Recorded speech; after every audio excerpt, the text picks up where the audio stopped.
दोस्तों नमस्कार। आज़ादी के समय और संविधान सभा में इस देश के कर्णधारों ने डॉक्टर अंबेडकर से लेकर के नेहरू तक, पटेल से लेकर के मौलाना आज़ाद तक, उन तमाम विद्वानों ने सपना देखा था कि कैसे हम राजनीतिक लोकतंत्र को सामाजिक लोकतंत्र में बदलेंगे। अंबेडकर का तो मुख्य उद्देश्य ही यही था, यही उनका कहना भी था, चिंतन भी यही था।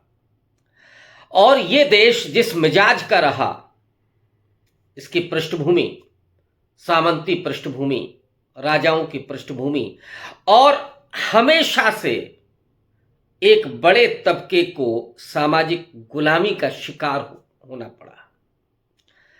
आजादी के बाद जो लोकतंत्र बना, उस लोकतंत्र में सबसे बड़ी चुनौती थी कि आर्थिक समानता और सामाजिक गैर बराबरी को कैसे खत्म किया जाए, आर्थिक समानता कैसे स्थापित की जाए। और इसी सपने को पूरा करने के लिए चुनाव, सरकारें, नीतियां, कार्य योजनाएं लगातार चलती रहीं। योजना आयोग, आरबीआई, तमाम संवैधानिक संस्थाएं, सुप्रीम कोर्ट जिसकी निगरानी करने का दायित्व था, अधिकार था। मीडिया वो तंत्र था जो सरकार को एक्सपोज करता था। लेकिन देखते ही देखते 21वीं शताब्दी में ये तमाम संस्थान ढहने लगे। और वो तारीख भी आई कि जब एक अन्ना का आंदोलन खड़ा हुआ, जिसमें पीछे से आरएसएस ने पूरी लॉबिंग की थी। यूपीए सरकार को उस हद तक बदनाम किया गया कि लोगों का मोह भंग हो गया, और जो सरकार में पार्टियां थी उन्होंने हथियार डाल दिए। नतीजा ये हुआ कि 3 दशक के बाद पहली सरकार आती है जिसमें एक पार्टी को पूर्ण बहुमत मिला था। नरेंद्र मोदी प्रधानमंत्री बने। उसके बाद जो डेमोक्रेसी थी, वो डेमोक्रेसी ना सोशल डेमोक्रेसी रही, यहां तक कि पॉलिटिकल डेमोक्रेसी भी एक तरह से कमजोर पड़ने लगी। और ये जो चुनौती डॉक्टर अंबेडकर की थी कि अगर सामाजिक लोकतंत्र नहीं स्थापित होता है तो राजनीतिक लोकतंत्र खतरे में पड़ जाएगा। आज की तारीख में डेमोक्रेसी सिर्फ इलेक्टोरल डेमोक्रेसी बनकर के रह गई है। उसमें बहुत सारे तकनीकी कारण भी हैं।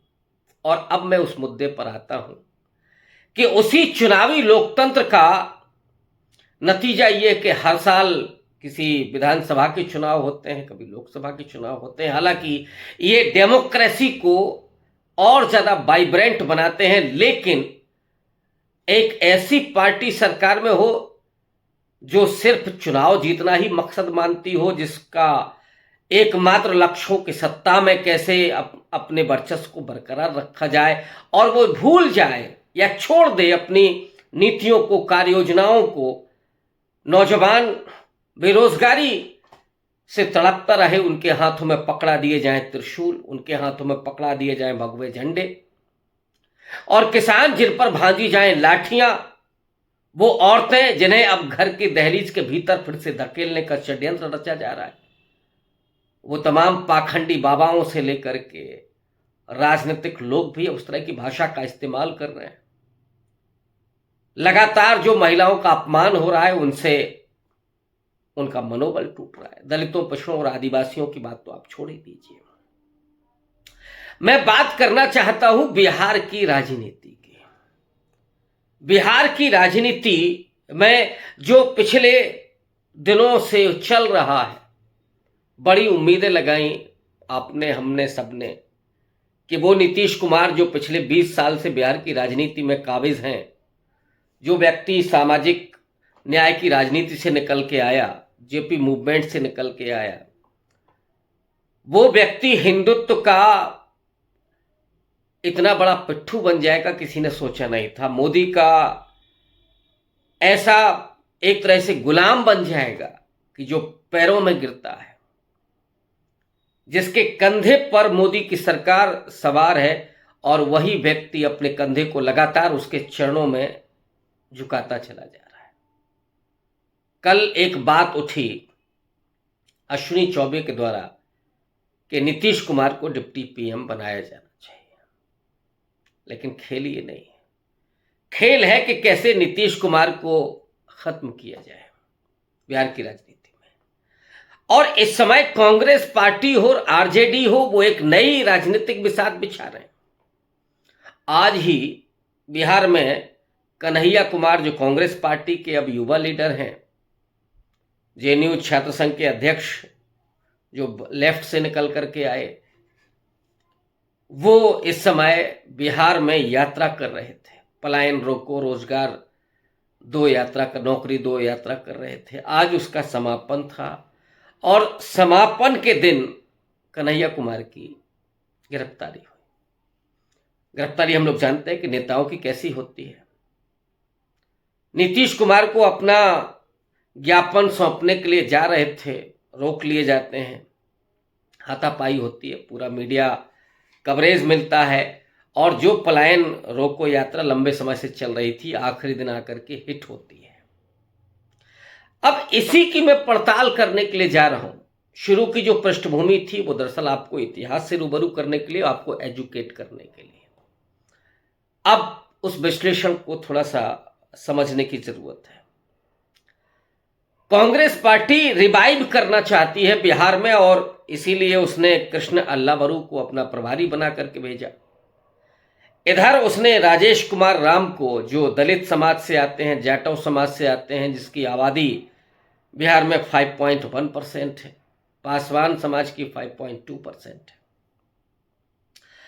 तो जो जगजीवन राम की जन्मभूमि रही बिहार, उसके बाद उनकी बेटी लोकसभा स्पीकर बनी, वहीं से राजेश राम को प्रदेश अध्यक्ष बनाया गया और इसको एक मास्टर स्ट्रोक के रूप में देखा गया। लेकिन वहीं पर कन्हैया कुमार को खड़ा किया गया, जो भूमियार समाज से आते हैं। अब इसके पीछे वजह क्या? क्या कन्हैया कुमार को जो यात्रा अभी समाप्त हुई है, उस यात्रा ने कांग्रेस पार्टी को कितना लाभ पहुंचाया और बीजेपी को कितना डैमेज किया? इसके समानांतर अगर आप पीके की यात्रा को देखेंगे, पीके प्रशांत किशोर पांडे, उन्होंने जो यात्रा की थी, जाहिर तौर पर वो यात्रा में जो खर्च हो रहा था, उसी से आप समझ सकते हैं कि उसको फंडिंग कहां से हो रही थी और किसके लिए वो यात्रा चल रही थी। बड़ी बड़ी सभाएं हो रही थी जिसमें मुस्लिम समाज को, महादलित समाज को और इधर अति पिछड़ा समाज को आकर्षित करने की कोशिश हो रही थी।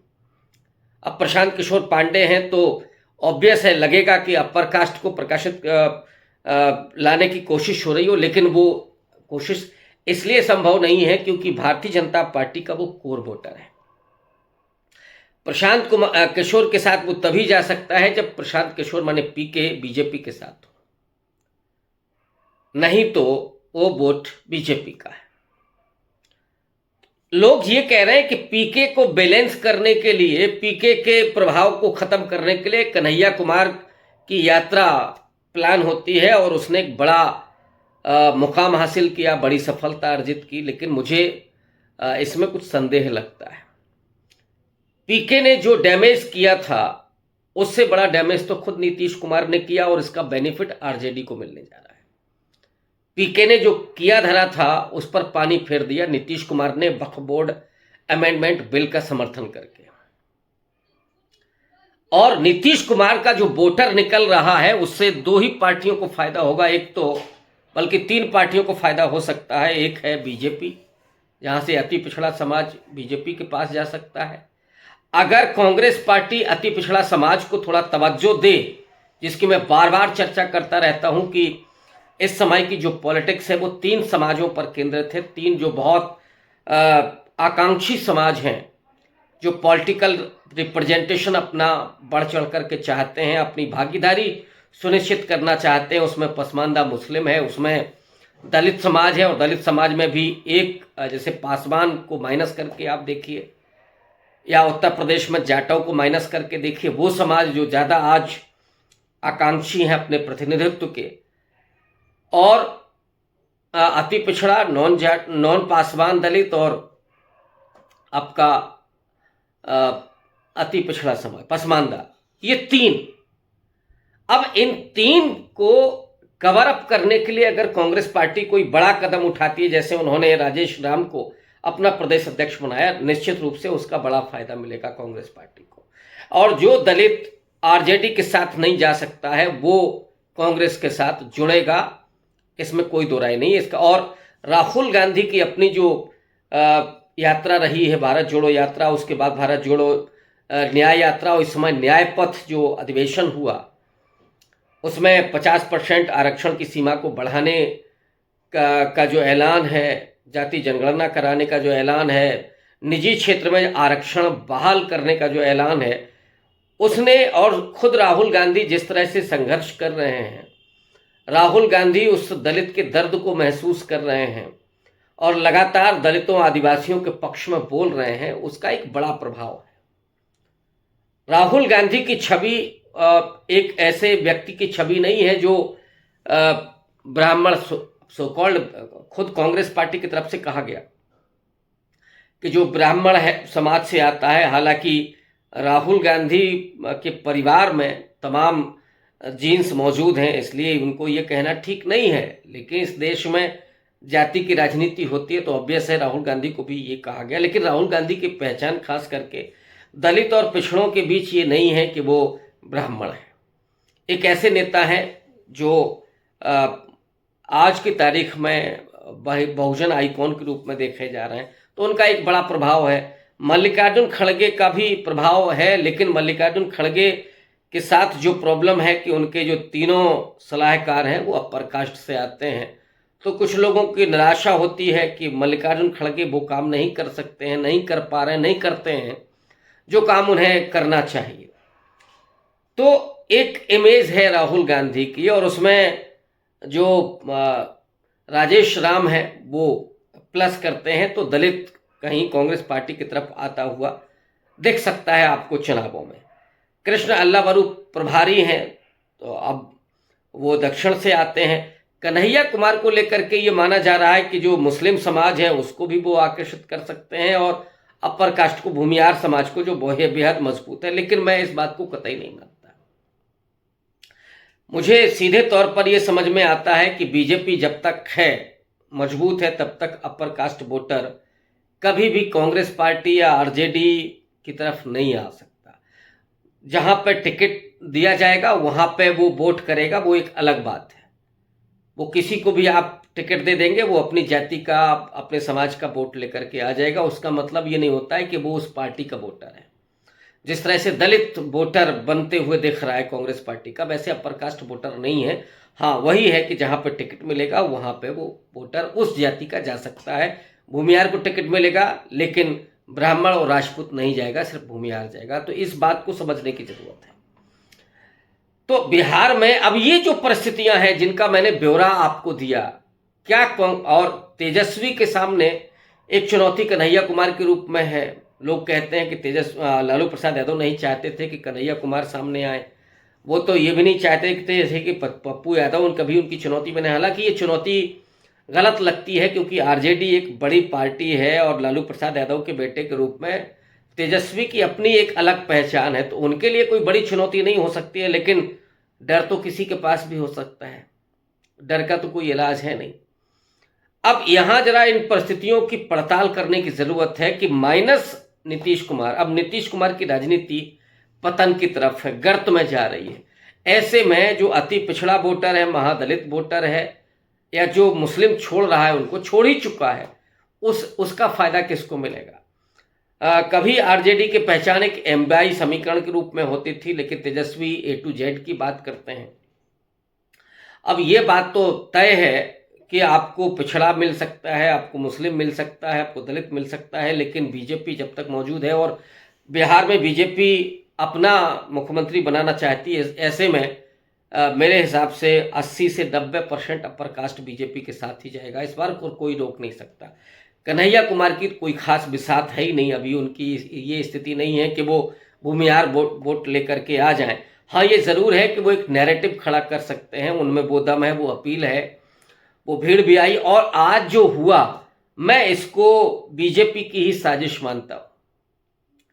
इसमें कन्हैया कुमार को इतनी हाइप दी जाए ताकि उन दोनों पार्टियों के बीच भी थोड़ा तनाव हो, और दूसरा कांग्रेस पार्टी के मन में ये भ्रम पैदा किया जाए कि उसे अपर कास्ट वोट मिल सकता है, ताकि वो अति पिछड़ा समाज को लेकर के थोड़ा ढीली पड़ जाए। क्योंकि वहाँ जो थिंक टैंक है, और खुद राहुल गांधी कहते हैं कि यहाँ पे भी बहुत सारे आरएसएस के लोग भरे हुए हैं, आरएसएस के ही लोग ये सब फैसला कर रहे होते हैं। अब राहुल गांधी को कितना समझ में आ रहा है और कब कार्रवाई होगी ये तो आने वाला वक्त बताएगा।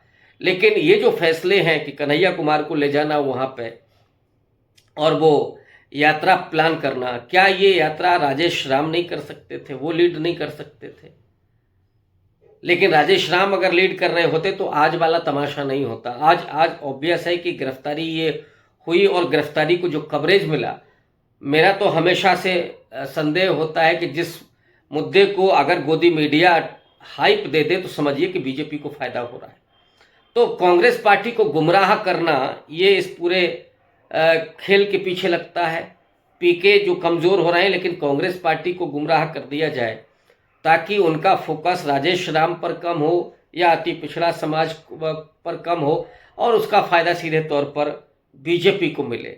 तो कन्हैया कुमार वहाँ पे मुझे नहीं लगता है कि कांग्रेस पार्टी को कोई बहुत बढ़त दिलाने जा रहे हैं, बहुत उनके लिए बड़ा एसेट साबित होने जा रहे हैं, ऐसा मुझे नहीं लगता है। कांग्रेस पार्टी के लिए तीन ही महत्वपूर्ण, अति पिछड़ा समाज, दलित समाज और मुस्लिम, यही उसका वोटर होगा, यही उसके साथ मजबूती के साथ खड़ा होगा। लेकिन संगठन में भी उसको जगह देनी होगी और आने वाले वक्त में भी उसको भागीदारी देनी होगी। ये नहीं होगा कि राजेश राम का चेहरा दिखा करके और कन्हैया कुमार को तेलंगाना का रेवंत रेड्डी बना दिया जाए, ऐसा लोग कह रहे हैं। बहुत शुक्रिया, धन्यवाद।